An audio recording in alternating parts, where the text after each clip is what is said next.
Hi everyone, welcome back to my YouTube channel. For those that are here for the first time, welcome. My name is Audrey and I'm a Zambian registered theatre nurse currently practicing in the UK.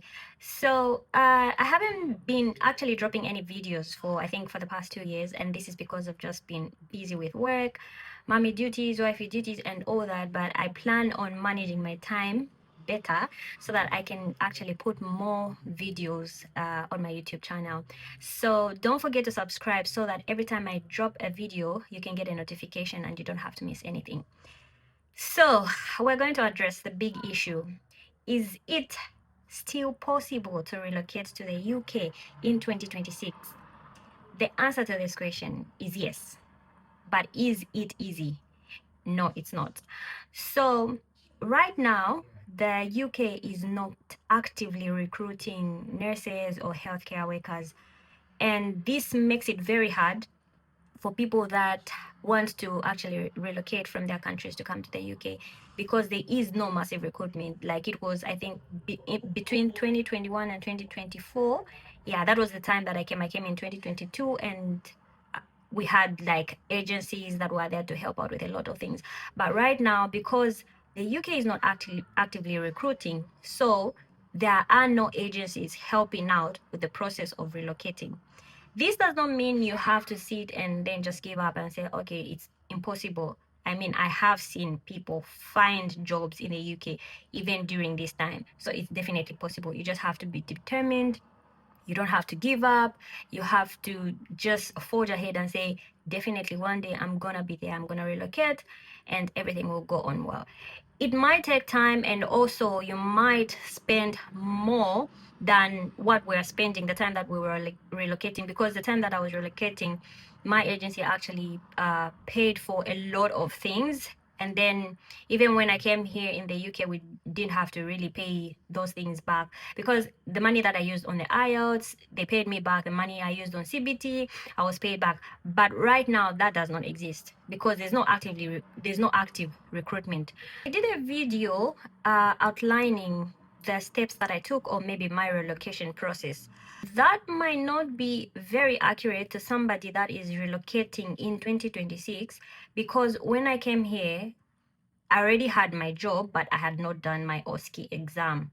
Right now, the way things are, you have to do your OSCE exam before you get your job, because most employers want full UK RNs. So that means you have to have your OSCE done also. So you need to have your full UK license, of which when I was coming, I didn't have my full UK license. I had only done the CBT. And then when I came here, my employer gave me training for the OSCE. They sent us to do the OSCE. They paid for the OSCE, even our accommodation when we went to Northampton to actually do the exam and everything. Then afterwards, that's when I passed the OSCE exam and I was given a PIN. That's when I became a full UK RN. Right now, it's very hard to actually find an employer that will recruit a nurse that is like half UK RN, if I can say that. I mean, if you've done your CBT but you've not done your OSCE. Employers are looking for full UK RNs. That means you need to have your license. So this means you have to travel to the UK. You have to apply for your visa to come and do your OSCE. You come, you pay for your flights, you pay for your accommodation, your food and all that, and you pay for your OSCE exam. You do your OSCE exam. If you don't make it on first attempt, you still get the second chance. You do your OSCE exam, make sure that you have passed and have gotten the PIN. So now you're a full UK RN. So while you are in the UK, you can try to do some interviews, try to apply for jobs and everything. Before your visa expires for you to go back to Zambia, at least you should have secured yourself a job. So to summarize the steps that you're going to take as it is now, the first thing, if you want to relocate, you should have a passport. Because why are you going without a passport?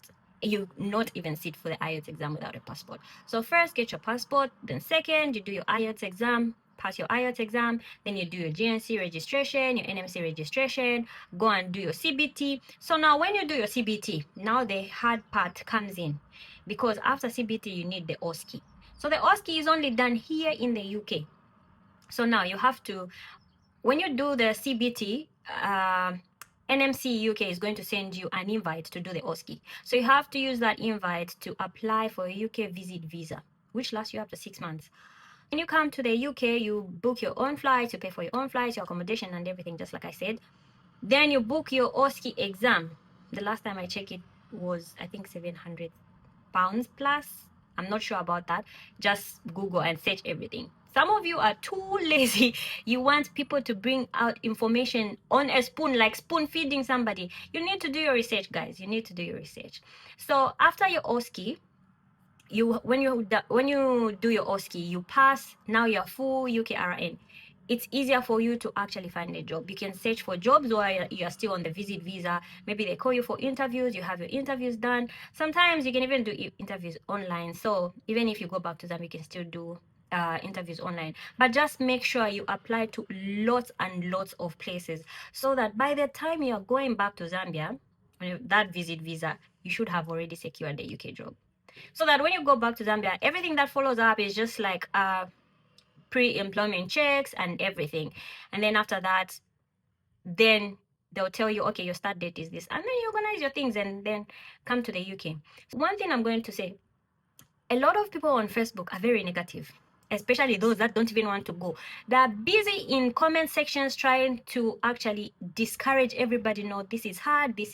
Yes, it is hard right now as it is, and it is expensive, but it's not impossible. And I don't like people who discourage others. If somebody is determined to do something, I think the best way is just to encourage that person. There's always a way. There is always a way. If really you want to do something, just put your heart to it, be determined, and it's gonna happen. So do not actually listen to anybody that discourages you to say, oh, it's hard, the UK this, the UK that. I have been in UK for how long now? It'll be 4 years in September, and to be honest, I don't regret. I have my family here. I have my husband. I have my kids. My kids have settled. They're in school, and everything is okay. I do not regret. If people have regretted coming to the UK, you should see them coming back to Zambia. That's why there's lots of benefits of you being here. And I'm gonna do some of the videos just for you to have a picture of somebody who has lived in Zambia and is now in the UK, how I see things, and the disadvantages I've seen, the advantages that I've seen. And maybe you can get a clear picture and make an informed decision to say, okay, UK is a place for me or UK is not a place for me. So thank you so much. I didn't want to make this video very long. It's just me coming back to YouTube, and I promise I'll put out more videos. If you have anything or any suggestions that I should talk about, any topics that you want me to talk about, just pop it in the comment section. A word to take home: don't give up. If really you dream of relocating either UK, Australia, USA, Canada, Ireland, wherever you want to go, do not give up. Do not be discouraged whether the Zambia is on the red list, the blue list, the black list, or what. If you are destined to be there, you are going to definitely, life will find a way for you to get there. So all the best to everybody that is preparing to relocate. If you're about to take your IELTS, if you're about to take your CBT, or if you are waiting American process, your Australian process, Canada process, all the best to you guys. If you have any questions, I'm always open to answer your questions. The way you want to relocate is the way I want you to relocate. It's a beautiful experience to actually be far away from your home, to live in a place where it's diverse. You actually learn about different cultures, different people, how people live and everything. You experience different seasons and everything. It's been amazing actually, and I don't regret coming here. So thank you so much for watching. Please don't forget to subscribe.